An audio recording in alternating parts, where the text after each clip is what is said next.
afternoon. I'd like to call to order the Public Works, Finance, and Safety Committee meeting of March 16, 2020. First item on the agenda is approval of the consent agenda, and we have no items, so that's not necessary. Then we have public input. This is the time set aside for anyone to speak if they wish.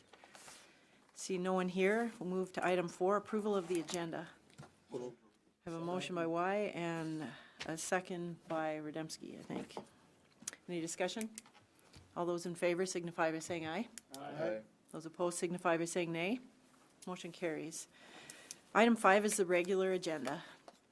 Item A is council consideration of a bid award for the 2020 Pavement Management System Schedule A Milling and AC mat construction, Project 2002 to Dunick Inc. in the amount of $943,935. Motion to approve. A motion by Lallam and a second by Bueller. And I'll ask Public Works Director, City Engineer Heath Von Eye to tell us about this, please. Absolutely. Thank you, Mayor. The bid award before the council this evening is related to the 2020 Pavement Management System Schedule A. This is our annual milling and asphalt overlay construction project. We have a pretty good map of locations throughout town of streets that need to have this kind of surface treatment performed on them. And a couple things to note with this bid. The budget for this was in the amount of $900,000. This bid did come in over budget at $943,935. But I'll also note too that a recent bid award for the crack seal and fog seal project came in approximately $41,000 under budget, and $15,000 of that awarded project are coming out of the airport fund for some airport crack sealing. So long story short, I think that we're in a good place to award this bid as far as the overall 212 capital improvement plan project fund that we have. And in review of these bids, we looked at the pricing of the asphalt, how it compared to last year. The 2019 project cost for asphalt on the mill and overlay project was $79 a ton. This year, Dunick has bid us a price of $82.75 per ton. So you see there's a little bit of a inflation in this year's price, which is expected from year to year. We looked at also pricing within the region. We found that the regional pricing can vary anywhere from $70 a ton all the way up to $90 a ton, sometimes a little more depending on the type of work that you're doing and the scope of work that goes along with it. So after reviewing all that, staff was comfortable in continuing forward with this bid award and recommending so to the council. All right, thank you. Are there any questions? Councilman Lallam? You said you had a kind of a. Do you have a map of where it's going to be done at? Where we're located at for this year? What's our focus area? We do have a map, and if my screen is not pulling it up very well through the software today for some reason, but Yeah, that's it. one of the primary streets is 12th Avenue North, just west of Highway 81. There's a number of blocks there that will be mill and overlaid. Another more prominent location is 11th Street East. There's work to be done there as well. You can see all the blue highlighted areas on the map here. Then there's several smaller segments out on the westerly end of town, south of 3rd Avenue, east of 21st Street West. Several blocks in that neighborhood, in that area of town that need to be mill and overlaid. And then there's a 3-block stretch of Broadway as well, from 2nd Avenue South to 1st Avenue North. The way these streets are selected are in part based on our pavement management system software that we've obtained back in 2017. In that software, it provides recommendations for surface improvements to certain roads based on their pavement condition index. That software is used by the assistant city engineer in combination with engineering staff and the street superintendent, along with real field knowledge. What do the boots on the ground show as far as these street conditions are concerned? And then that's how we prioritize and incorporate these into these different types of projects that we run. All right, thank you. Councilman Lallam. Heath, do you have any indication as to if they're gonna plan on opening the plant earlier so we can get started earlier than we did last year, being that the weather's been a little bit more favorable for us? Yeah, no, that's a good question. I personally have not had any communications or heard anything about that. I don't know if the street superintendent has heard anything. Rob Bain is in the crowd today. No.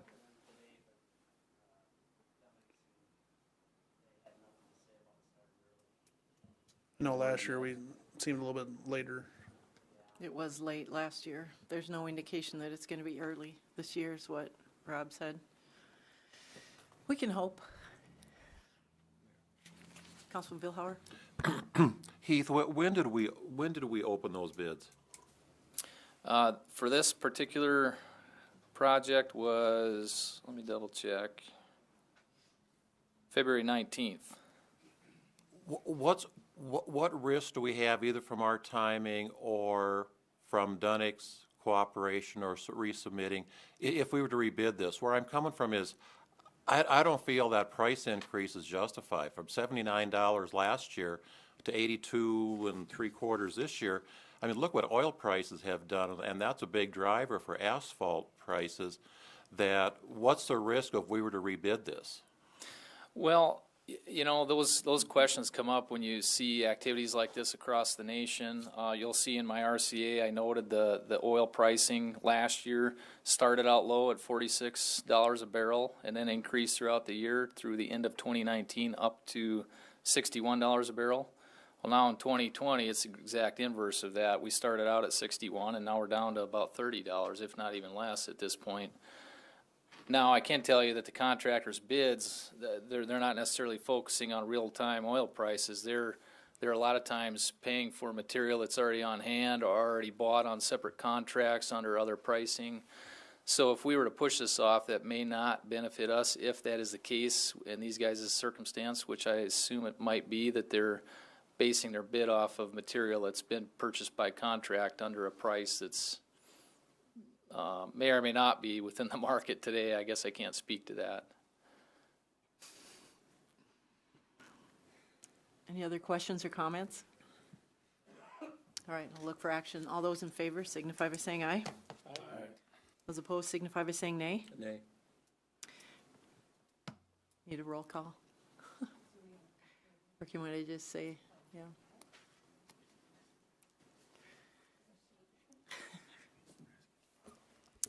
Okay. Albertson? Yes.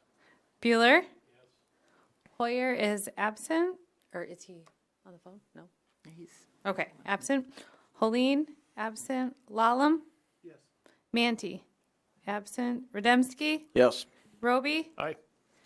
Billhauer? No. Y? Yes. Motion carries. Thank you.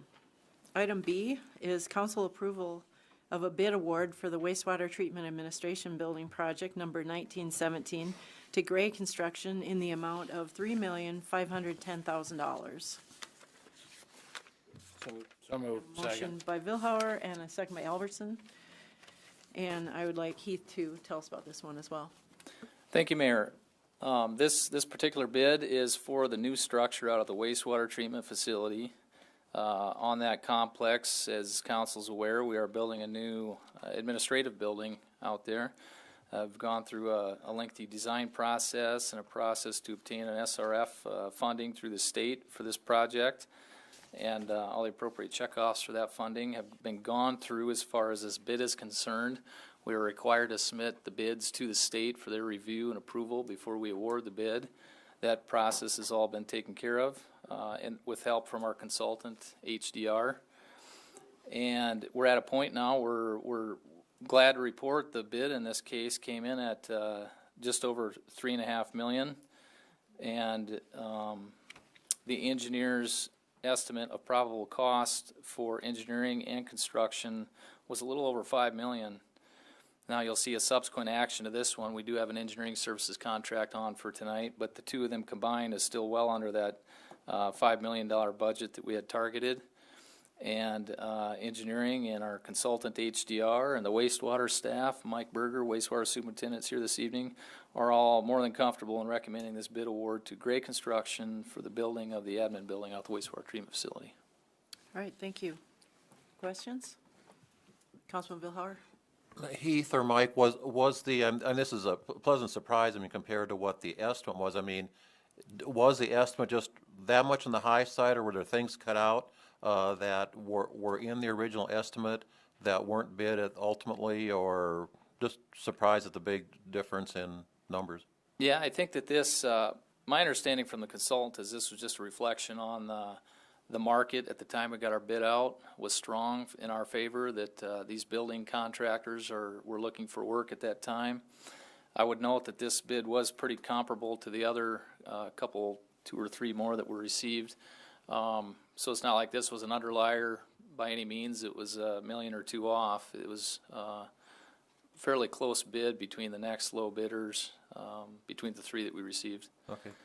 And, okay, we could borrow up to, what, $5 million for this project, so we'll be borrowing somewhat less than, I assume, is that the case? Yes, we will continue to wade through that with, of course, we'll want final project costs once everything's built and put into consideration along with the engineering costs, and work with Kristen closely on that.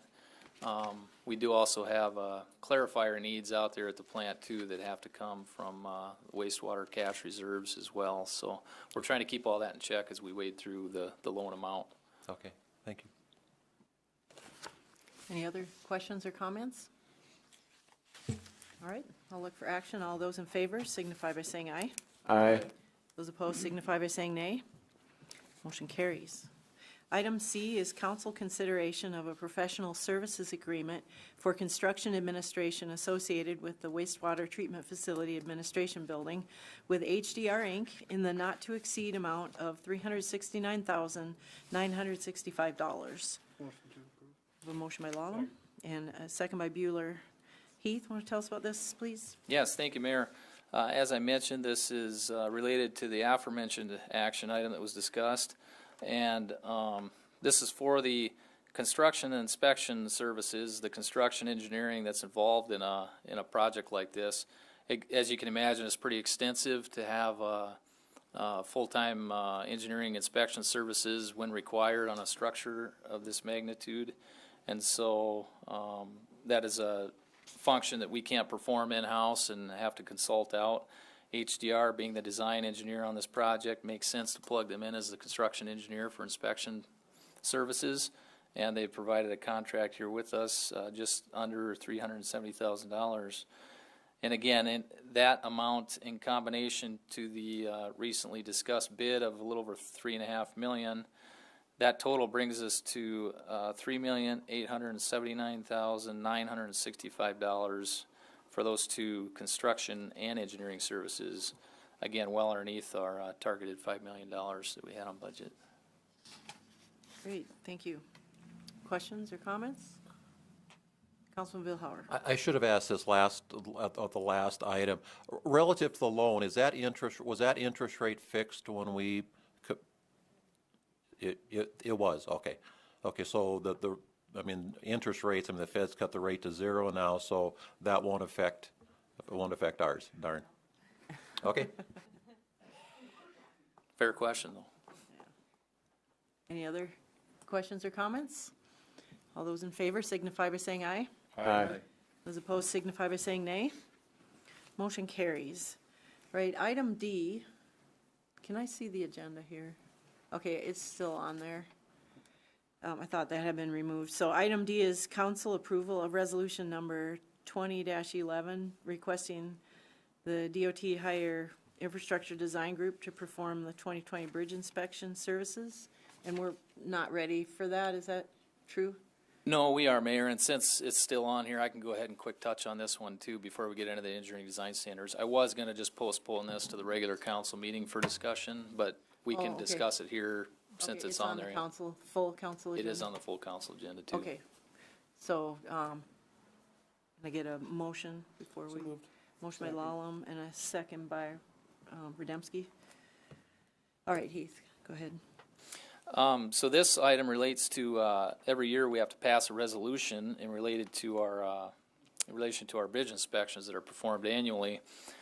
Those annual bridge inspections come from funding from the Federal Highway Administration that's administered down through the, each state's DOT. South Dakota DOT recently sent us a reminder that they need our annual consultant selection made.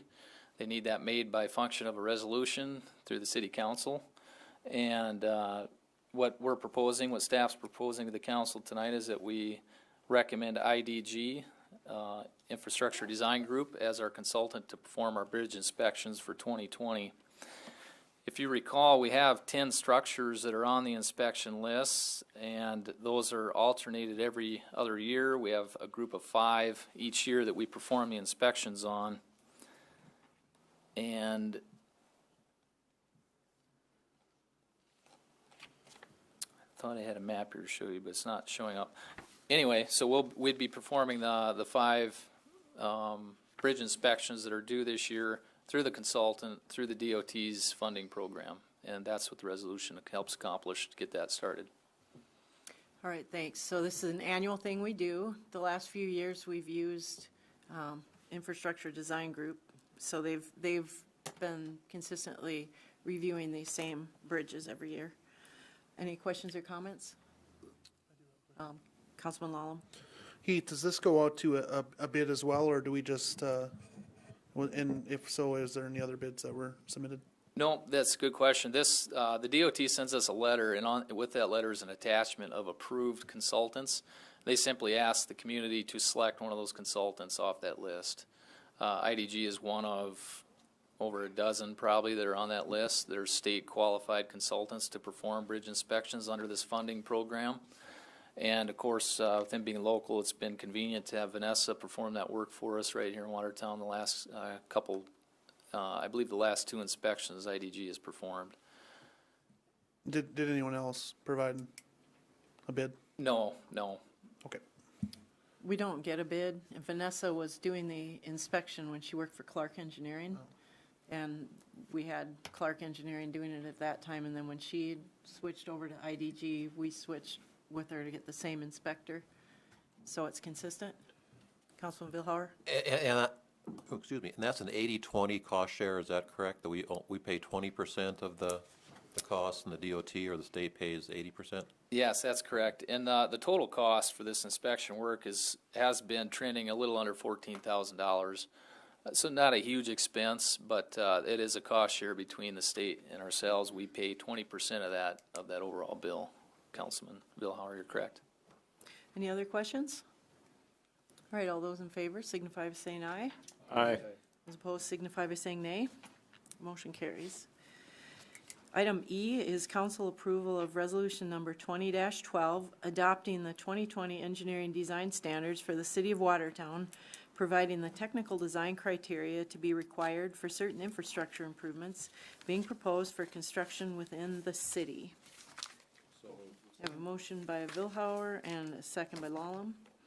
And long time in coming, so we'll ask Heath to go ahead and tell us about this.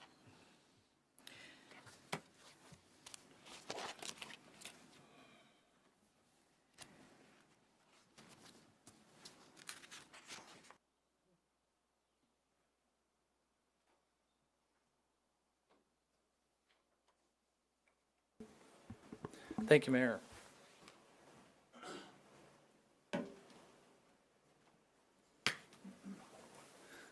If I could ask my esteemed colleague Dave Peterson to join me up here. And I'd like to start out just by acknowledging the work that has gone into this document that I'll present here this evening. These are the draft engineering design standards for the city of Watertown, and the work that's gone into this initiated long before me coming to Watertown.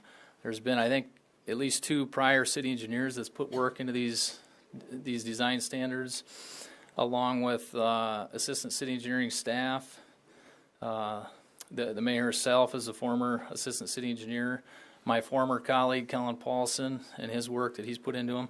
And then as of recently, a lot of the brunt of the work to wrap this up, I have to give the gentleman sitting next to me here a lot of credit for that.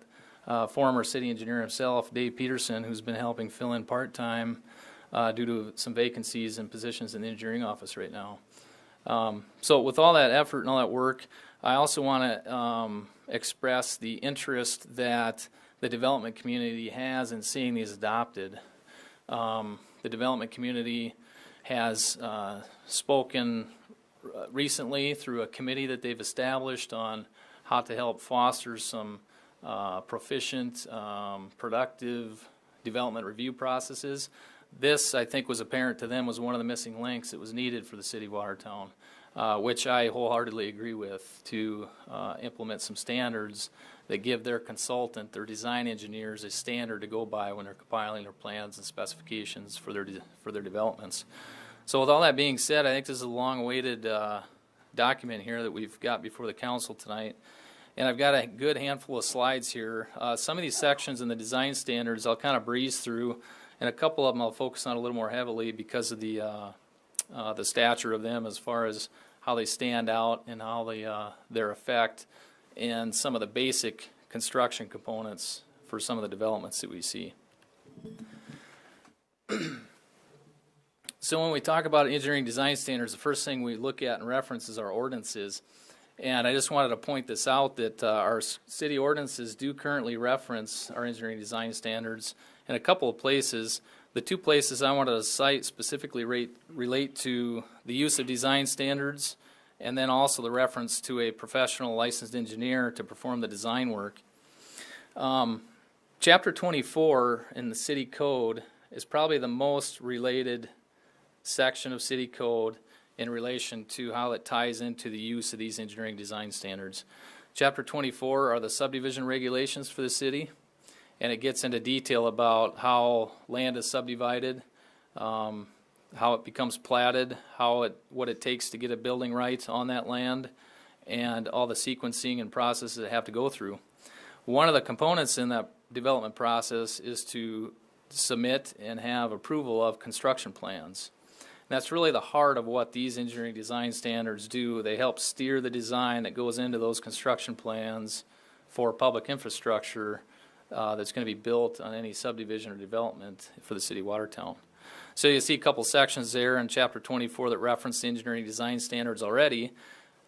Now what we've been doing, since these aren't formally adopted yet, have just been using commonplace engineering standards, which, as you can imagine, helps it doesn't help the review process. It kind of hinders it, because one common engineering practice that I may reference might not be the same one the last city engineer referenced, which might not be the same one the design engineer is referencing. So you can see there became some disconnect along the way, which causes confusion and frustration through the design, review, and permitting process. Now, once we adopt our own standards that are comprehensively summarizing a lot of these regulations, that puts everybody in the same level playing field, and everybody knows what to expect on the submittal, through the review, and through the construction phases. So it'll be a great asset for the community. These are the 15 sections that make up the engineering design standards. Some of these are very short, only a couple pages long. Some get to be a little bit more lengthy, up to I think maybe 20 pages or more in some of these sections. And some of them refer to existing design standards that we already have adopted, like the stormwater best management practices. And some refer to our sister agency over at the Watertown Municipal Utilities, who regulates the design of our water systems, for example. So I'll breeze through these sections just by title, and I'll pull out some highlights as we go here. But Chapter 1 is generally just kind of your typical kickoff information as far as what these standards are doing, what they're trying to accomplish, who they're applicable to, who has the enforcement responsibility. I will note that the city engineer is designated as the enforcement responsibility of these design standards for the city of Watertown, as it is currently drafted. It touches on the necessity for review process. Prior approvals are not negated by the adoption of these standards, so if they are adopted tonight in the regular council meeting, that doesn't mean that we negate all permits that we just issued yesterday. Those are all still withstanding. And then it talks about the relationship with other standards. Variances, that's important to note as well. To have a variance from any of these design standards, and I keep pointing over here, but I'm referencing a printout version of them, of a rough draft. But any variances to this document have to be submitted in writing and justified in writing to the city engineer for their review and determination of whether it's something that can be approved or not. And you'll see that fairly common. You know, when it comes to variances on other documents, they sometimes go to different boards, sometimes all the way to the level of city council. When it comes to a technical document like this, most communities will leave that variance review on the shoulder of the city engineer just because of the technical nature of it. Submittal, review, and approval procedures in Chapter 2. This talks about the reports and plans that are required for review and how those get approved, and then the revision process. So if the plans and reports come in and we make red line comments on them, red line's a common nomenclature that we use in our review process. They get red lined, it gets turned back to the consultant or their agent, and then a final plan is eventually turned in, reviewed, and A-OK, good to go, and gets noted as such. That is the final approved construction set, and should then, in theory, be the plan set that the contractor is using in the field, so there's not discrepancy there. Permit procedures and requirements. These upfront sections, I want to again remind you that these fall in line with one of the things Dave did a great job with, along with other staff, Marcy and Brandy in planning and engineering. Wanted to make sure that whatever we're stating in here is either referencing Chapter 24 of the city ordinances, the subdivision regulations, or stating the exact same thing, so we were consistent.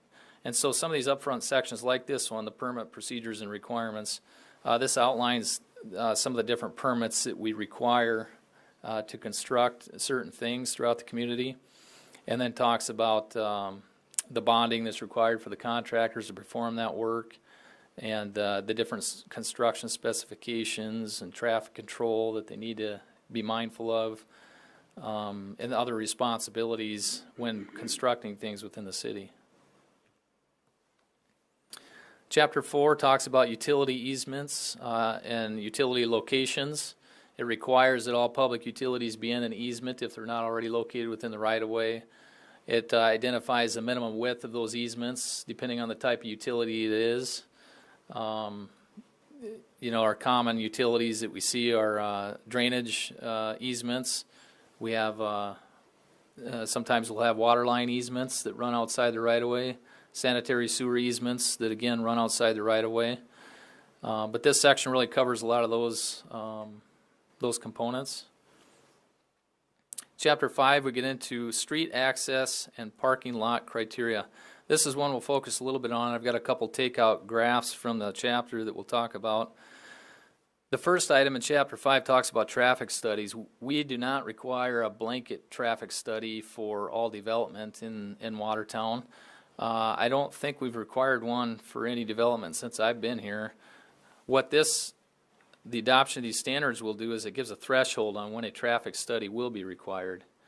And if you recall, I think there was, right before I started here in Watertown, there was approvals for an apartment complex over on 19th Street. And a lot of discussion about the traffic impact from that apartment complex. These standards will now give us reference to some criteria to use when to trigger the developer to submit a traffic impact analysis to us to make sure that the traffic is handled appropriately according to the findings in that traffic impact study. So that's one of the components I wanted to point out of this section. I would just like to add that development would not have triggered a traffic study, but it would have come really close, almost to the threshold. So it's good to have a cutoff point so we can speak authoritatively. And this is a common design standard used by other communities. It is, and it's typically triggered by your peak hour factor of vehicles that are accessing your property. Either a daily traffic count or a peak hour traffic count is usually what will be used to trigger that. And that's based, of course, on the anticipated use of that land, whether it be high-density residential, commercial, industrial, things of that nature. Access control, that's an access design. That's the one I wanted to get into here with these next two diagrams. Here I have table 5.1 from the design standards. This table correlates directly, and I'll flip back forth between these two. I apologize for the hazy appearance of figure 5.1, but this is essentially a diagram of an intersection. If you can imagine the street being out here on the far right side of this diagram, and then on the bottom of it. And these are just multitude of configurations of approaches or accesses out onto those streets. And in here you have several variables that are noted that are then given minimum numbers or maximum numbers on this chart. One of them that I highlighted here is related to driveway dimensions and the maximum allowable residential driveway on either a local or collector street. As you see in the draft, we have 36 feet as the maximum allowed. Now, it's important to note when you set that maximum allowed, it's not always the default that a home builder will go to. For instance, if they're building a two-stall garage, it's likely they're not going to want to put in a 36-foot wide driveway, but they could, and it is the maximum allowed, so it does open the door for those things to happen where they may put in a little wider driveway than was necessary for the garage that it's trying to accommodate. I can tell you that other communities use anywhere from 32 up to 36. I usually don't see much more over 36 for residential driveway widths as far as common numbers. And I just wanted to touch on that one because what a 36-foot wide driveway does do is it helps accommodate a three-stall garage. And so if you have residential single-family subdivision being built out and a lot of three-stall garage configurations, this helps to accommodate that. In the contractor's, the home builder's perspective, it makes for an easy straight line driveway up to that garage. Now, in my previous community, I've talked about this 36 feet because that's what we had adopted there, and how if you were to lessen it to say 32 or 34, you can still accommodate for a wider three-stall garage. You just have to taper out that driveway on the property. Once you get through the right-of-way, you widen that driveway out, and then you have your 36 feet to approach into that third stall. So that's another thing, that the council could contemplate here in this scenario if we didn't feel that 36 feet was appropriate. Another thing to note, the wider this is, like 36 feet, I wouldn't recommend going any wider, but the wider this number is, the less on-street parking you presumably have in a residential subdivision because it's taken up by driveway access curb cuts. I'm wondering if this conflicts with our R1C section of ordinance that we recently passed, which has 50-foot lots, and if you allow a 36-foot wide driveway on a 50-foot lot, there's not enough room for an on-street parking slot, and I believe we addressed that and limited that. We might want to put a note that it isn't automatic that you would get 36 feet, that would be the maximum, but it might be the city engineer would say less than that if you have a lot that is smaller or, whatever the situation is. Mm-hmm. So we do have quite a few lots in our community that are less than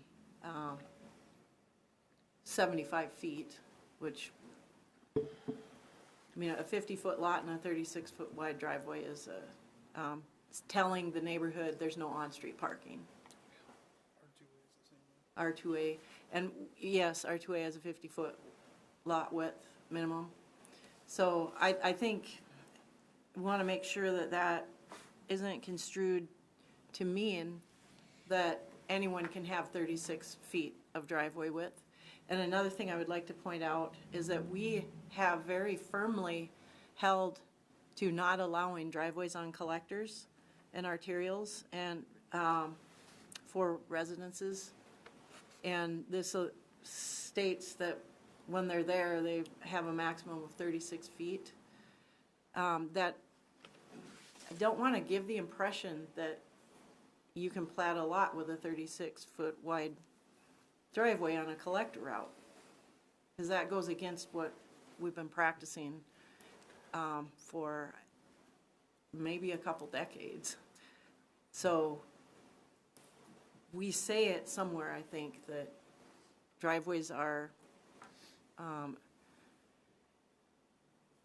frowned upon on collectors somewhere. I'm not sure where. Would that be in our subdivision ordinance? No access directly onto collector routes?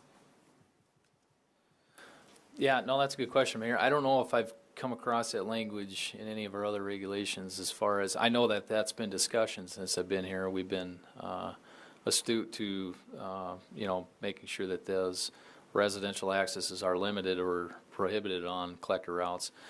I do know at times, particularly in existing circumstances, there are obviously residential lots that abut collector routes throughout our community. And I also know in research that the community who these regulations are modeled after, I should have noted that in my introduction here, but the city of Brandon utilizes these regulations, and I think they actually narrowed their residential collector down to 30 feet, the residential driveway on a collector down to 30 feet, but did still have a number in there for that use if it were to occur.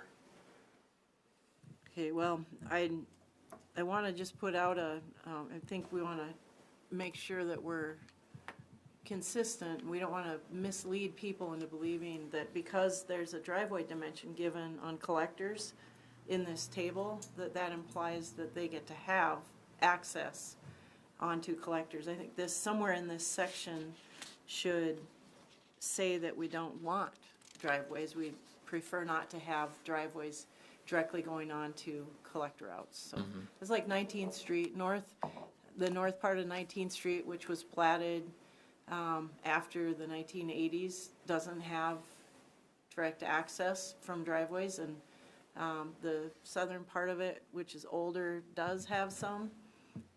And that has been a bone of contention for people wanting to develop in there. That's something we can handle with new subdivisions within our development agreements and that sort of thing, but be nice to be consistent so we're not forgetting this. Yes, just a sec here. I just want to echo what Sarah said, and I was going to use 19th Street as an example, exactly for that reason. On the southern portion of that, there's a lot of approaches and cutouts in there. There's not that many on the north part. I don't think anybody maybe at the time understood 19th would be such a busy street, but as we plan future collectors, let's not make that mistake again. Let's make sure that that collector serves that purpose to drive traffic, and we keep those driveway cutouts to a minimum. I agree with that. Thank you. Yeah, thank you, Mayor. Do we have a minimum frontage? Should we set a minimum frontage amount, the width for a 36-foot driveway? Maybe that number is 75 feet, but that's something you may want to consider if we haven't done that already.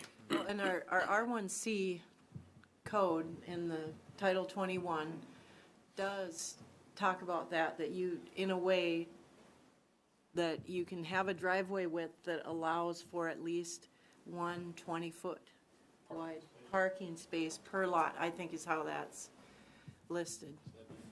So if you have a big R1C lot that gives you enough space to have an on-street parking spot, then you can have a wider driveway, as long as you're leaving enough space so that we still have on-street parking. So I think we went through that pretty carefully when we proposed the R1C zone, because a 50-foot lot is a very small, narrow lot, and we didn't want to have subdivisions without on-street parking in residential areas. So that would be a good place to reference how to word this for the future. I mean, I think it's great that we're getting this out there, and we can make modifications anytime we want to make it better. Yeah, hone and it I think down. those are a couple simple ones that actually, we could make upon the adoption of this, is to put a note in here to add clarity to the 36-foot in a collector or whatever width in a collector on residential areas. Those are to be determined at the discretion of the city engineer, and that future development, of course, our goal would be, and we could put a note in here to that extent, that our goal would be that future development would prohibit or drastically minimize, unless there's an extreme case, prohibit any residential access onto collector routes, so that we Right, don't end and- up with 19th Street issues. Yes, I mean, we have lots of collector routes in our city where the lots adjacent have no other choice but to get their driveway right onto that collector route. So we Yeah. need to have a standard, but we just don't want people to take away from the standard that that's permission if there's an alternative. Sorry, didn't mean to railroad.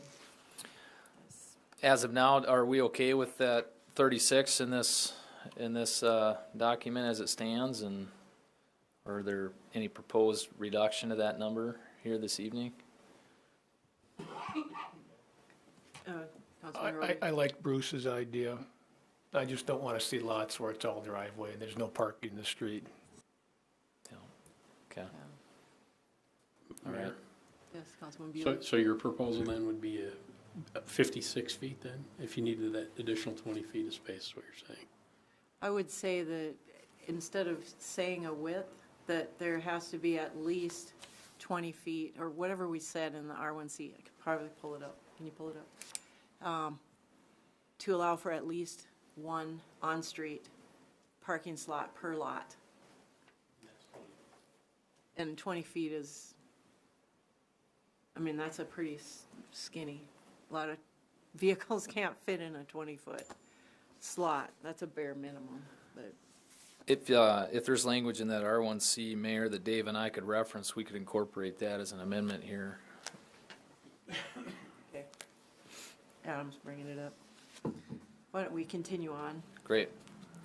So that was really the highlight of this section 5. I wanted to talk about access control. The other part on this diagram, the C value here is the offset of a driveway from an intersecting street. Now that's an important number too, that really I'm glad to see that we'll have some numbers to administer to this. And I should also note too, some of these numbers are derived by standards that come from the American Association of State Highway Transportation Officials, AASHTO. And a lot of times there's unique cases that come up where there may need to be reference to those manuals to guide us through what the right number is, what the right offset from an intersection is. But we have had recent commercial development come in on a corner lot, and they want their approach a lot closer to the intersecting street than they realize is appropriate because of the impact on the driving lanes of the side street. The closer that driveway is to this intersecting street, that creates all kinds of traffic maneuver conflicts. If there's a traffic signal here and you have stopped cars backed up, and this traffic cannot turn into that driveway, that becomes an issue. There's all kinds of issues like that. So we wanted to make sure that that design is done appropriately to help minimize those conflicts in the future. And you can all probably think of a location in town where there's a access very close to the intersection and you've driven through there and felt a little awkward whether you're going to get hit or not. That's what we're trying to prevent by having these kind of regulations in place. And on new development, it usually is pretty easy to accommodate these kind of numbers so that, because they're starting with a clean slate, and they can really help do that through these commonly applied standards. Moving on, Chapter 6 talks about geotechnical reports, when they're required, when we do soil exploration. Again, this isn't a report that we see a lot of, but there are times when it is necessary and should be done, and that's what this section outlines. Chapter 7 talks about grading and the grading requirements for subdivisions. You'll see both of these sections are fairly short in content, only a couple pages each.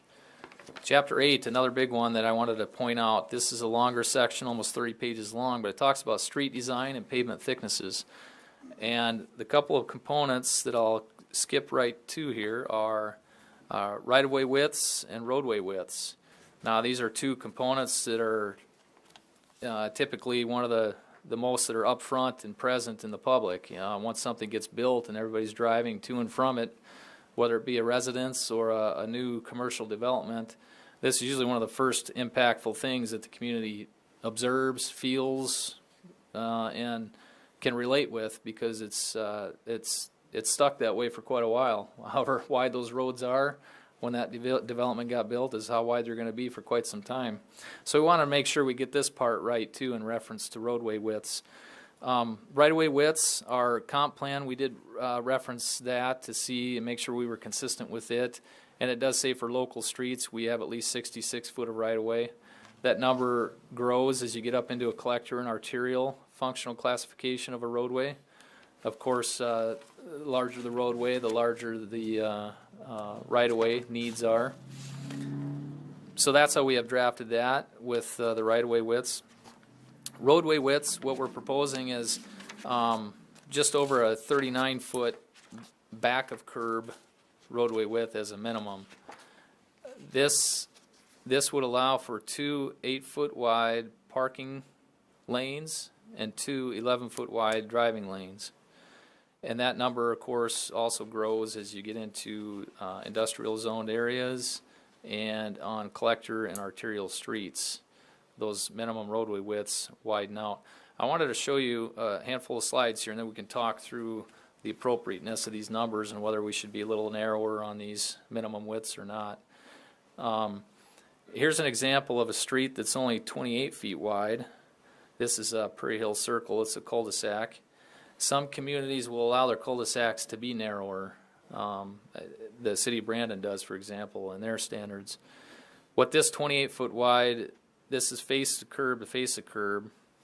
So the effective use of the road, because obviously once you get back to the curb, you're not having any use of that area. So, but at 28-foot face to face leaves 2 8-foot parking lanes and 1 12-foot drive lane in the middle. I would note that the fire regulations in the IFC would require us to mark one of these sides of streets as no parking because of the fire apparatus minimum width drive aisle requirements for emergency response. And so this is a narrower example that we wanted to include in here. This is a 34-foot face of curb. So face of curb, what you pretty much do is you add another foot because you have approximately 6 inches of curb width, and that's your back of curb width. So this is approximately a 35-foot back of curb width street. That allows for 2 8-foot parking lanes and 2 9-foot driving lanes.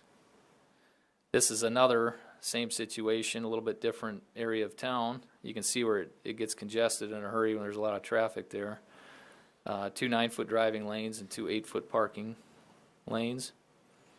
There's where we get a little bit wider now. This is 38-foot that provides for 2 11-foot driving lanes and 2 8-foot parking lanes. This is effectively what our regulations would require our residential streets to be built to at a minimum. This is another example of the same street. So again, here's the Barren. This looks a lot wider until you get some traffic on it and see how that impacts the flow. You have 2 parked vehicles and then the one driving through. Now, you could meet somebody head-to-head here and presumably have plenty of room to both drive through and not have to stop and wait for the other vehicle with those 2 11-foot driving lanes. Here's a more extreme case of 40-foot face to curb to face to curb. That allows for 2 12-foot driving lanes, more than I think is necessary, especially in a residential subdivision. So those are some of the examples that we have that I wanted to display. The other thing I wanted to note, so this slide right here would show a typical street width according to how these regulations are drafted at 39 feet back of curb. The one thing we don't have pictures of, I thought we did, but we don't, and I apologize. But in snow fighting season, when the plows go by, as we all know, the gutter pan can often accumulate with snow, and that snow accumulation of the gutter pan is sometimes dependent on the type of snow removal that's occurring in that neighborhood. It's dependent upon whether there's snow gates being used or not. The presence of snow gates allows for all the more snow accumulation in that gutter pan. So what I'm getting at is in our winter seasons here, we do have an effective narrowing of our street width, our usable street width for both parking and the travel lanes. And something I just want to make sure that everybody's sensitive to and acknowledges when we set this number, whether it's 39 feet or less as far as our minimum street width. I'll go back to that chart now. And here's where that 39 feet. It's 39 feet 4 inches because of the standardized curb width that we use. That's just what the calculations end up being to provide 2 8-foot parking lanes and 2 11-foot driving lanes. Your back of curb width is 39 feet 4 inches. Dave and I have talked about this. I've referenced other communities' minimum widths. Some will go as low as 36, 37 feet. Some go as high as 39 to 40 for minimum street widths. And this is another number, too, that I would appreciate any kind of input that the council might have. I would like to point out that more recent subdivisions have used a narrower standard than this. And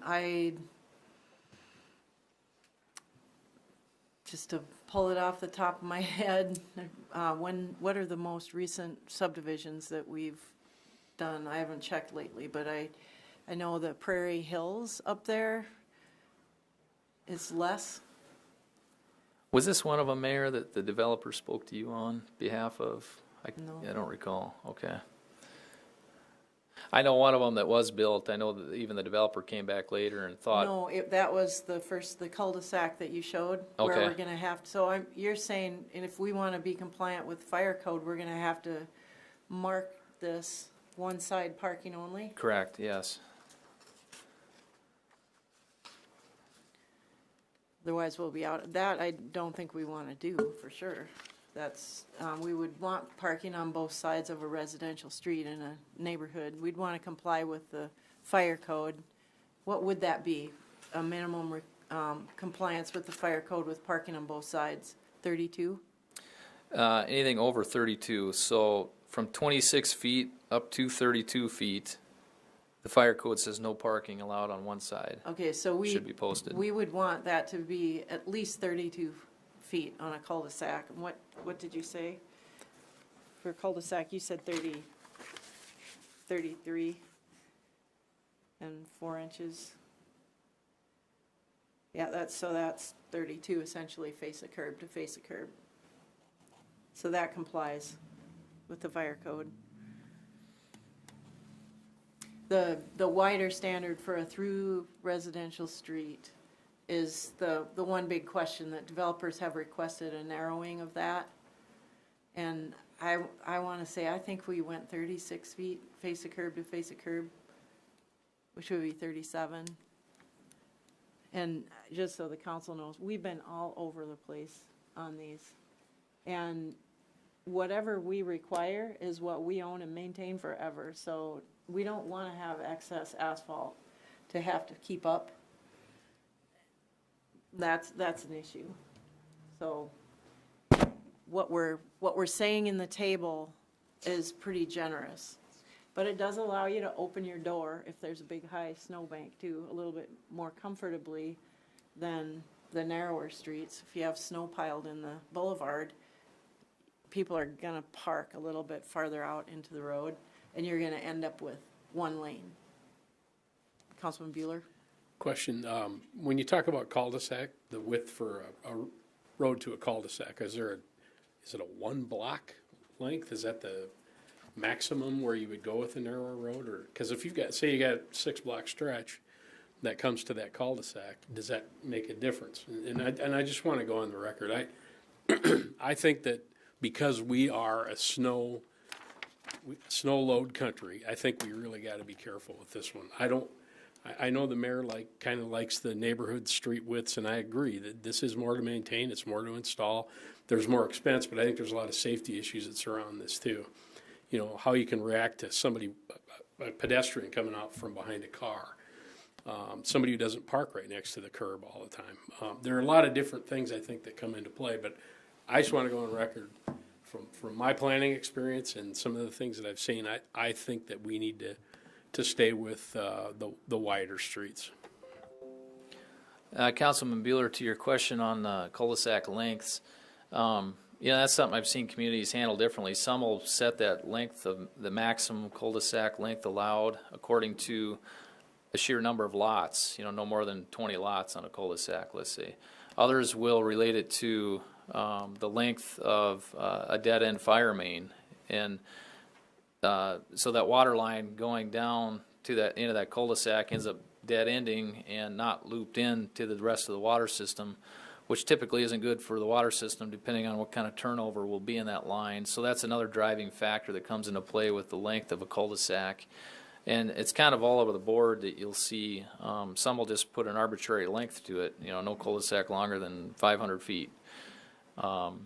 So there's those few factors that go into that. I haven't seen anything necessarily correlated with the width in relation to the length in any of the standards that I've applied in the past. Not saying that we couldn't create one or have one, but it's usually just basic street width criteria, irrelevant or not considering the length of a cul-de-sac. Just for your information, these design standards as they're written say 500-foot maximum from the cross street to the end of the cul-de-sac. Okay, I was going to ask that. Where is that, Dave? Do you remember where that is? I'm not sure exactly where that is, but I've got, I think it is in this section. I don't have the whole, I do have the whole.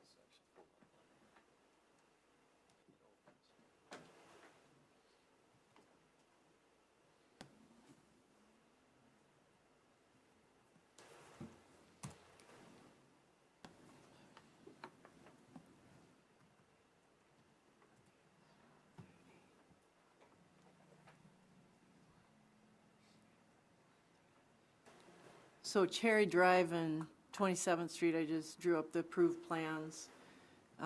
We have a 35.3 back a curb to back a curb, which is considerably narrower.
Well, as Dave's looking for that,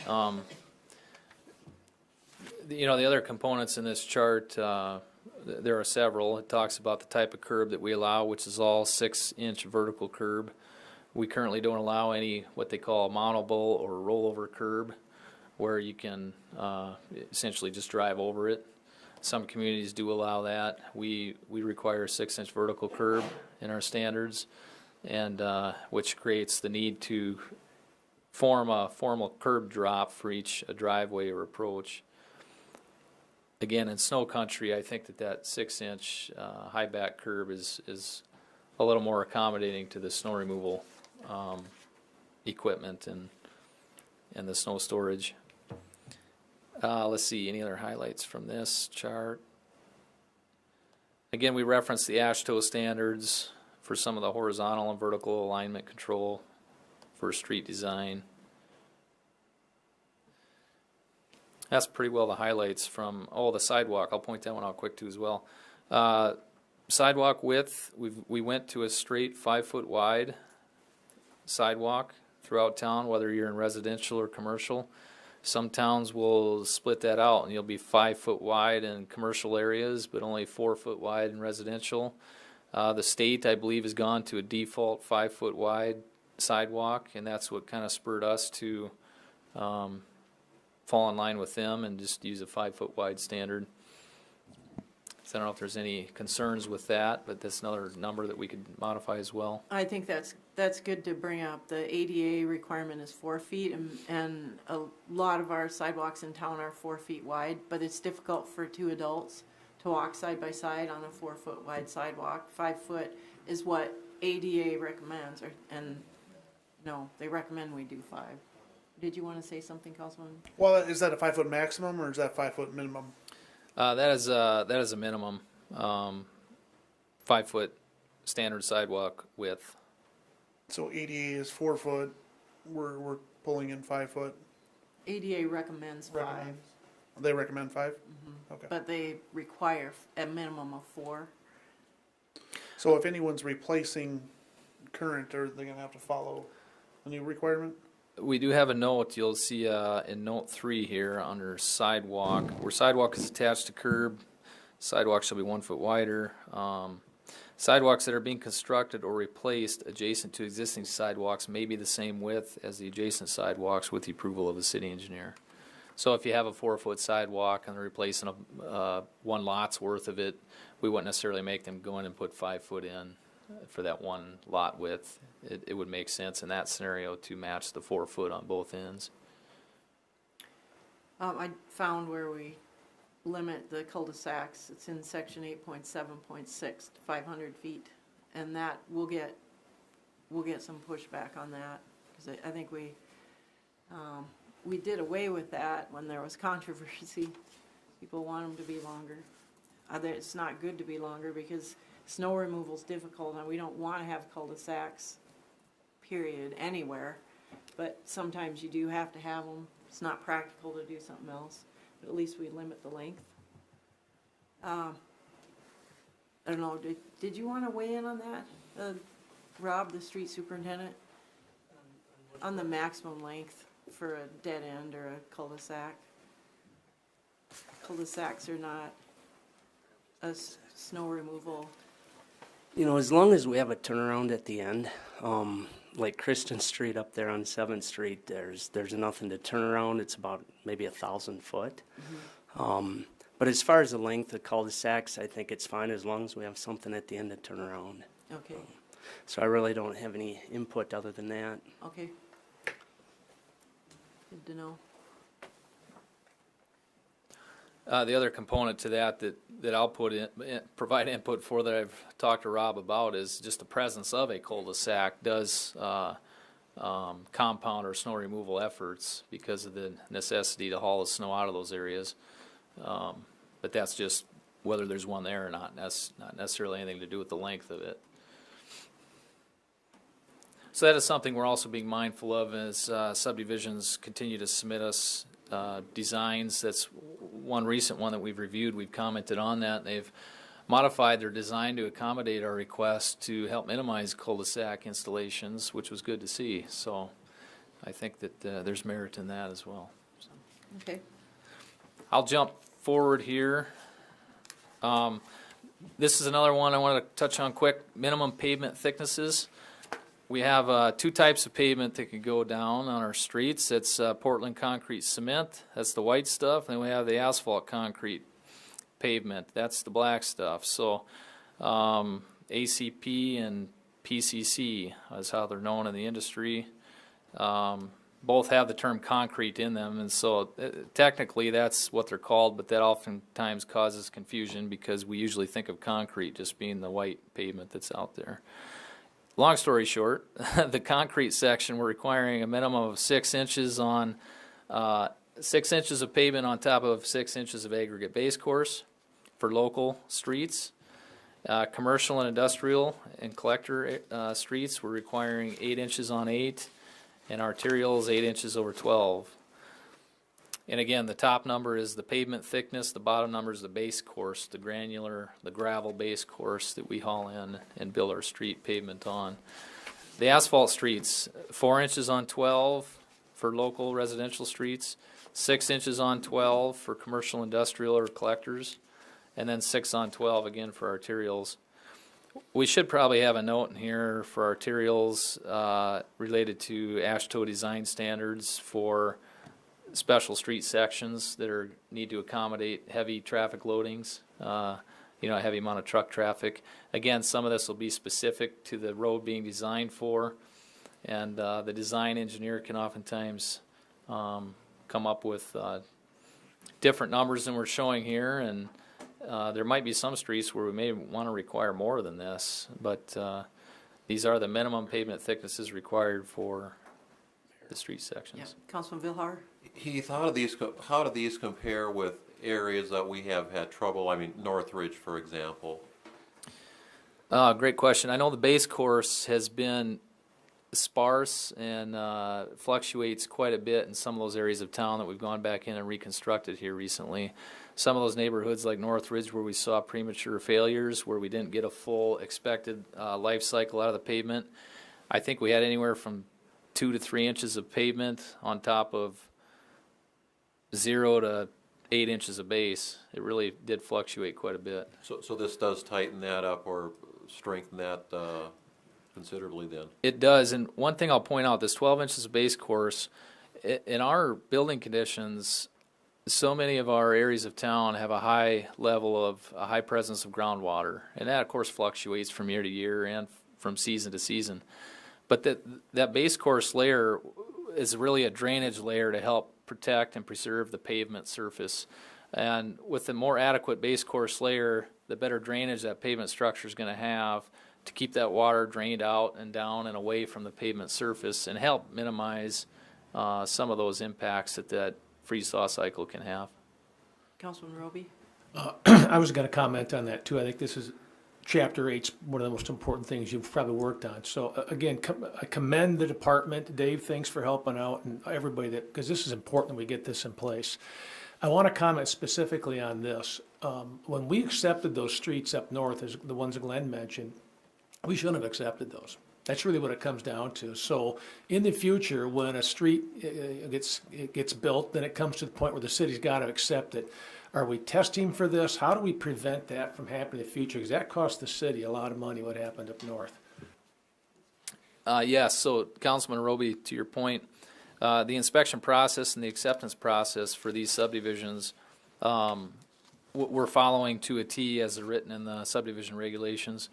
Part of that includes a final walkthrough inspection with the contractor and or the engineer and or the developer or all three parties. And we look for things such as, early signs of pavement distress and things like that may have occurred, trench settlement, things like that, cracked curb and gutter. Now, during the construction is when the most opportune time to catch what thicknesses are going down for these two types of materials. And that's something, too, that we've been shifting to improve upon in the engineering staff is to be out there and have more of a presence during the construction phase to perform inspection on things like these, to ensure that they're being done to the approved construction plans. And that will go a long way to help prevent those things from happening. If we happen not to be out there during construction, we do always have the option to go back and core the street section if we have doubts that there's the minimums are met. We require it. These standards require cores. Councilman Albertson? Heath, I have a question on the 4-inch there on the asphalt concrete. Is that thick enough, even though it's a residential, is it thick enough to withstand? It's our weather that gets us, and so it seemed like, I don't know, maybe 6 would be better just because we have all this water that freezes and a little crack, and all of a sudden it doesn't take much to get 4 inches deep to break that up. Yeah, no, that's a good question, Councilman Albertson. I think that it is a pretty standardized thickness for residential streets to see that from most communities that you go to that are our size or bigger. I think a lot of those components, too, that go into the street section design, whether there's edge drain, whether there's adequate base course, All that adds up to whether that street is going to function like it should, along with, you know, what thickness of pavement that you have. But I do think that 4 would function well as long as we get the adequate base course underneath it. And in a lot of cases, we'll be looking at requiring edge drains as well, as long as they can daylight out somewhere. That helps get that water, again, out and away from that pavement surface and drained out into the storm sewer system. Councilman Bueller? Thank you, Mayor. Just a question, who signs off? Who's ultimately the sign-off person? Would that be the city engineer that signs off on the testing? And is there a way to track who signed off on what? Do we have documents that show that? So for the testing itself, that's all up to the developer's engineer to perform as far as compaction tests and concrete testing and things of that nature. The inspection that we perform would more be to a visual end, just to make sure that the grades look appropriate, thicknesses look appropriate, and things of that nature. So we don't necessarily check off on any of that testing, but the developer's engineer should be signing a confirmation statement that they did follow all the construction specification requirements and perform testing where needed and necessary throughout the construction.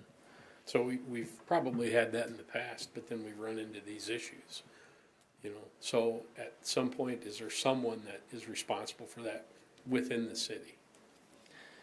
I would say our responsibility lies on ensuring that we're getting the right checkoffs from the developer's engineer. I don't know as though we've done that in the past very regularly with some of the records that I've looked at or tried to find information in.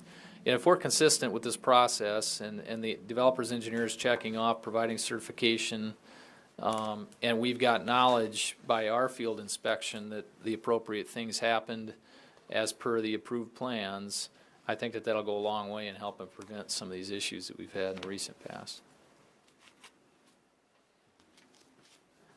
Anyone else? Councilman Holland? I would think what Bruce is trying to get is that someone from our end be the one that comes out and certifies that versus someone from the developer's end. Is that what you're thinking? Well, no, I understand. I mean, I know that's what we've done, but I think at the end of the day, somebody here has to okay that those processes have been carried out and they've been carried out properly. Yeah. Because we can always, I mean, this could happen again and again and again, and we just say, well, you know, Joe's Construction, they apparently didn't do as good a job as they should have when they did the testing, or whoever they had independently test that concrete or compaction, that kind of thing. Mm-hmm. So all I'm saying is that there's somebody that is responsible for that within our city government, not, you know, just, hey, I drove over, it looks good, looks okay. That guy said it's good, so there we go. Yeah. I think we're setting the design standards, Heath. I mean, I think it's for us to be going out there and making sure that the design standards are set and that they've been met by what we feel versus, you know, by the, you know, nothing against any of the developers, but by what their engineering firm has said or whoever built it. I mean, I think we are the ones that are ultimately responsible for signing off on it, and we're going to get the bill at the end of it, you know, for years to come. So, Yeah. I mean, for us, I personally would rather see one of our guys going out and, you know, spot checking here and there and doing that as well. Yeah, and so there are communities that embrace that concept and they do city performed inspections. I can tell you that in Watertown, that would take a pretty significant staffing change for us, probably to the tune of at least 2 engineering technicians if we were going to perform full-time inspection on developments. So other communities do it like we have been, where we do rely on the developer and their engineer to make sure they're following the processes. They give us those signed certifications saying they signed, they performed those processes. And then our checkoff really becomes, you know, the final walkthrough and the random inspections that we can get out there on to make sure that things are being constructed appropriately. So do we run core samples in? Is that what, do we look at core samples that they have done for us? I mean, I know like the state, if the state builds a road, they have to take samples of bridge, they have to take samples out of that concrete, that sort of thing that they can present for inspection to the state. Yeah, under the new standards, we will be, but have not, to my knowledge, been doing that in the recent We past. have the ability to, they can do a nuclear test as well, which is non-invasive testing. but you have to have specialized equipment and training to use a nuclear test gauge. Otherwise, coring is the standard, and we require it in these standards. Councilman Villar? I just like to weigh into what Bruce and you and Adam were saying. I've been on that committee that you referenced earlier, Heath, as is Reed Holeen. This is a bone of contention around the table as we listen to, and I got to admit, I was definitely a layperson there that did not talk turkey like most people on the table. But this was one of the bones of contention that felt like there's a lot of duplication of effort, because you were already asking the engineers, the professional engineers who have standards to uphold, to sign off on it.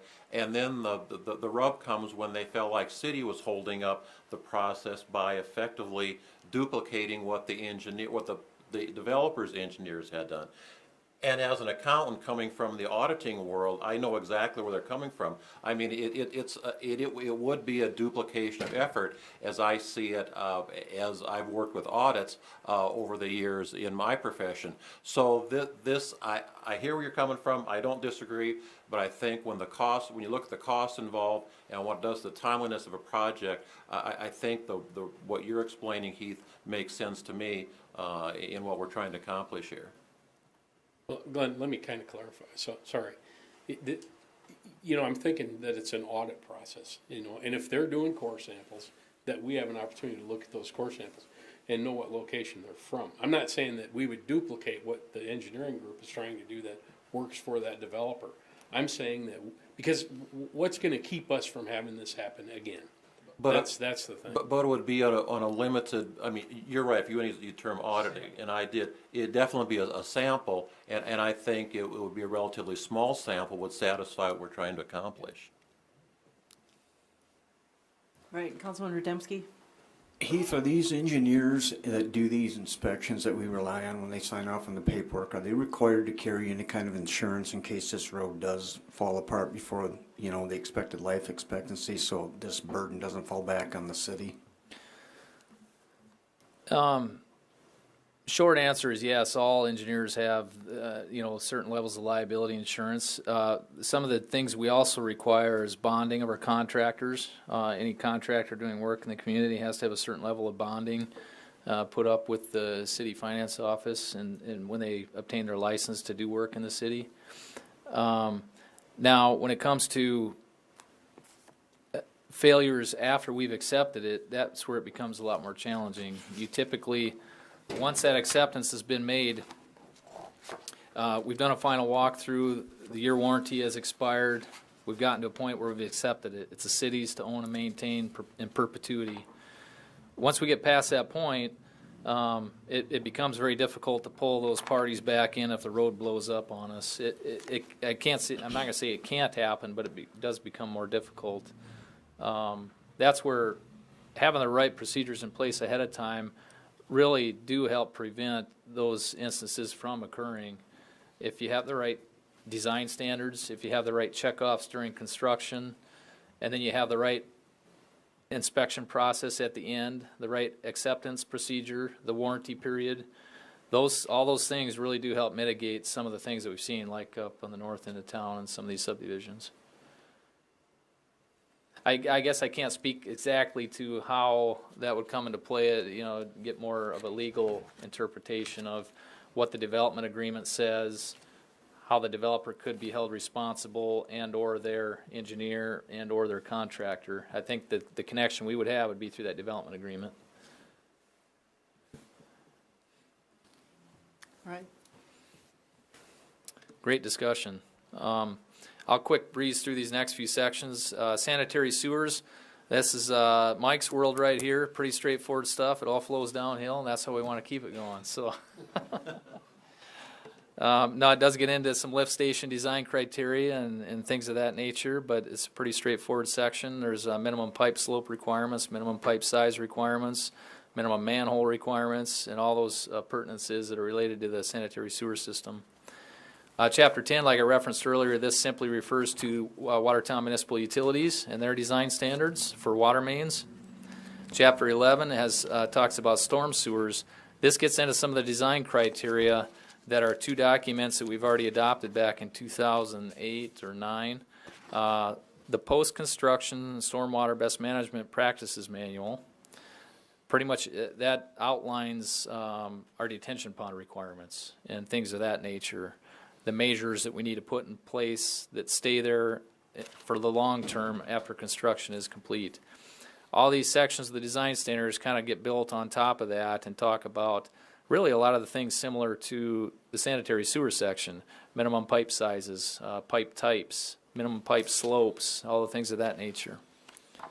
The next section is stems to stormwater as well. That's the erosion and sediment control section. This refers to that second document that I just talked about, our best management practices manual for erosion and sediment control that we've already adopted years ago. We've incorporated that by reference in this section, along with adding some other additional language in there. Chapter 13 is construction plans. What's required in the construction plans. This is verbatim, I think, pretty much out of the Chapter 24 subdivision regulations. So everything that we require in the subdivision regs is carried over into the design standards. 14 also mimics what's in the subdivision regulations. This talks about the acceptance process that we just hit on with this infrastructure.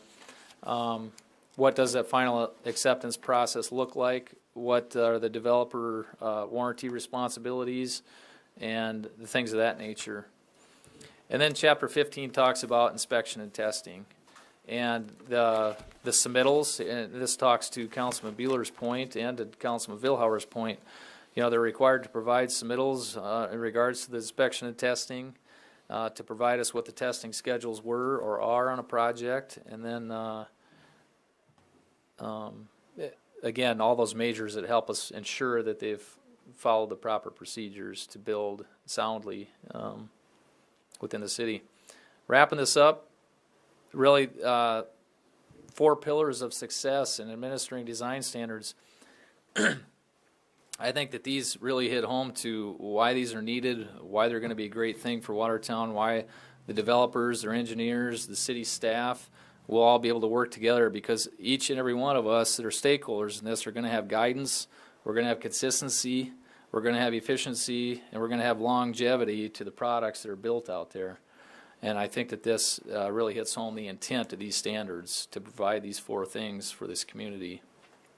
That brings me to the end of my time and my presentation. I'd gladly field any more questions, any more changes we want to make before the adoption consideration in the next meeting.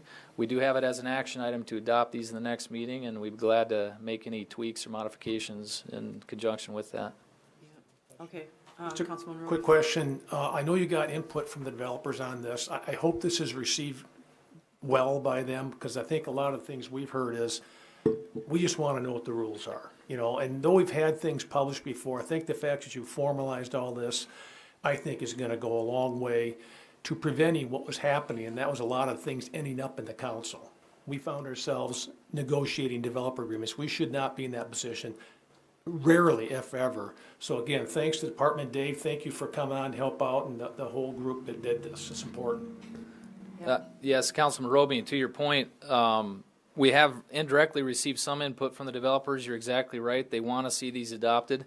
And thank you for reminding me, because I wanted to point out that this is going to be a living, breathing document. It's adopted by resolution.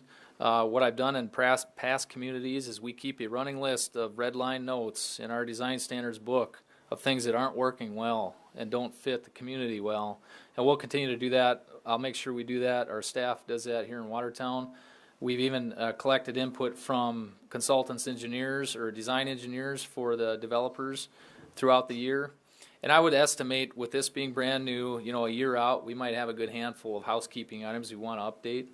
But then once we get settled into a good document, I've seen a good cycle of every 4 to 5 years. You do a little bit of a facelift to these things, and just to make sure you're knocking the dust off and getting rid of the things that don't work real well.